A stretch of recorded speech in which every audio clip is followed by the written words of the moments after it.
What's going on, guys? Welcome back to WWE Network and Chill, where I, Graham Jason Matthews, break down all the original content I watch on the WWE Network as well as on the USA Network, because today we're talking straight up Steve Austin, Season 1, Episode 5, with Gabriel Fluffy Iglesias. They incorrectly advertised, I think, Earl...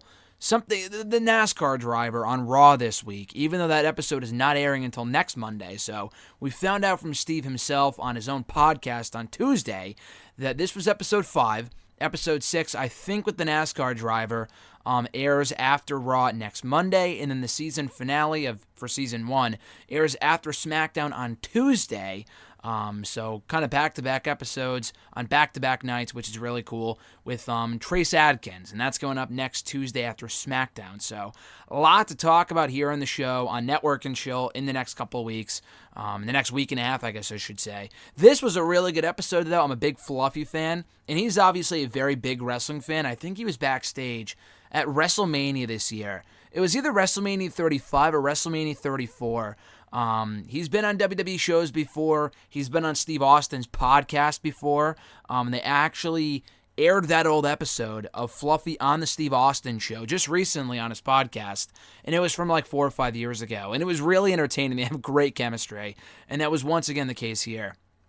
They kick off the episode with Austin and Fluffy meeting up, both wearing Hawaiian shirts, which is just a hilarious sight and something I never thought I would say. Something I never thought I would want to see until I did. And they talk about Fluffy's new Trans Am car. I know nothing about cars, but it was still cool to hear them compare motors and stuff like that. Fluffy reveals that he named his blue car Blue Demon after iconic Lucha Libre legend Blue Demon. And the only reason I know Blue Demon is because of Blue Demon Jr. from Lucha Underground from a few years ago. I think he was on like the first ever episode of the show like 5 years ago. So that's how I know Blue Demon. But he calls his car Blue Demon, which was really cool. But anyway, I lost my spot here in my notes. But they then race on a professional track. Not like a NASCAR track, but it was like a straightaway. I don't know exactly what it's called. I know it was some sort of professional track. They race on it with the respective cars. Austin wins. Barely, though. Decisively, barely, but still a good race nonetheless. They then proceed to go on to make Cali burritos. And Austin has had burritos before, as has Gabriel. But not quite like this. And they do a pretty damn good job, if I do say so myself, and it made me hungry for a Cali burrito.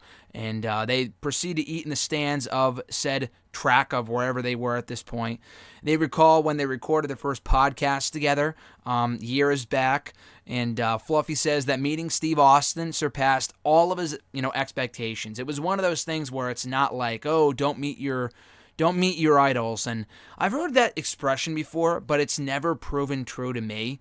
Anytime I've ever met one of my idols, it has always been, as Fluffy said, better than expected by a long shot.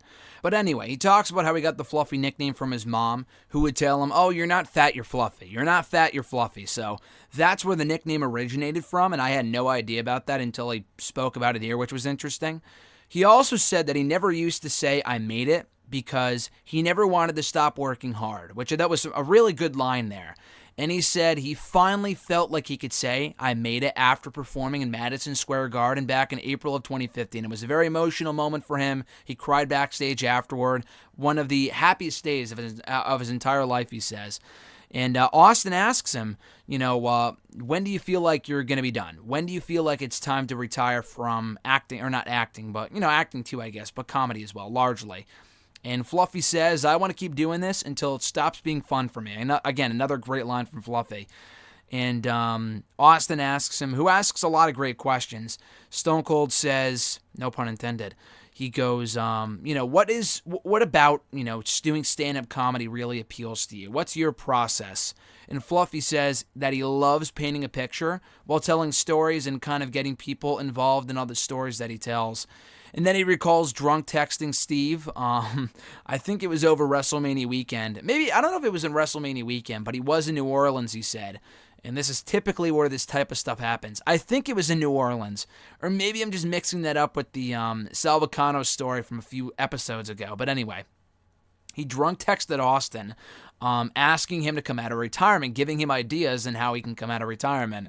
And he read it the next day, and he was like, oh, I feel so embarrassed. And Steve, replied to him, and he said to his wife the next day, oh, I'm coming out of retirement because Fluffy said so. I thought it was a great interaction. And they spoke about that initially on their podcast years ago, so this was really just kind of recalling that story. They then have a crossbow competition, which is something I never thought I would see on this show, but we got it here. I guess both guys are really good at crossbow, so they had to hit, as many of these bottles as they could from a certain distance. Fluffy gets 3 out of 5, which I thought would be tough to beat, and Austin felt the same way, until he ended up getting 4 out of 5. So he won the crossbow and retained his world championship. They then end the episode with Fluffy suggesting that they get pedicures, a mani-pedi, I think is what they call it. And Steve Austin says that he loves it. And then Fluffy does an impression of Austin to close out the show, which was fucking phenomenal. His Steve Austin impression, his Stone Cold impression is spot on. And I noticed that the first time they did their podcast together years ago, but it's still every bit as evident now as it was back then. His Steve Austin impression is fucking spot on. It's amazing. But this was a good episode, not nearly as newsworthy as some of the other ones we've seen so far. But it was still really good. I think they've had on some great guests. And a lot of these guys have, wrestling, not backgrounds, but, are interested in wrestling and are, WWE fans of Stone Cold. Obviously, Baker Mayfield might be the sole exception. Rob Riggle, too, but obviously Becky Lynch, Sal Vulcano, and now Gabriel Fluffy Iglesias, who is a well-documented WWE fan. To see him interacting with Stone Cold was awesome. Shared some cool stories and a lot of laughs as well. So check out this episode of Straight Up Steve Austin, only on the USA Network, Season 1, Episode 5. Before Episode 6 and 7 air next week on USA Network, featuring, again, Dale Earnhardt, may be his name. I keep messing it up. I don't remember exactly what it is. I know he's some sort of NASCAR driver. I've heard the name before. I just can't remember it off the top of my head right now. But he will be on the Steve Austin Show, Straight Up Steve Austin, after Raw on the USA Network this Monday. Then on Tuesday, the Season 1 finale with Trace Adkins, country music star singer. So, going to be talking all about those episodes here on Network and Chill next week. Until then, guys, be sure to like this video, drop a comment, share the video, and subscribe to the channel for more content. Till then, guys, I'm Graham G. Matthews, and I'll catch your ass down the road.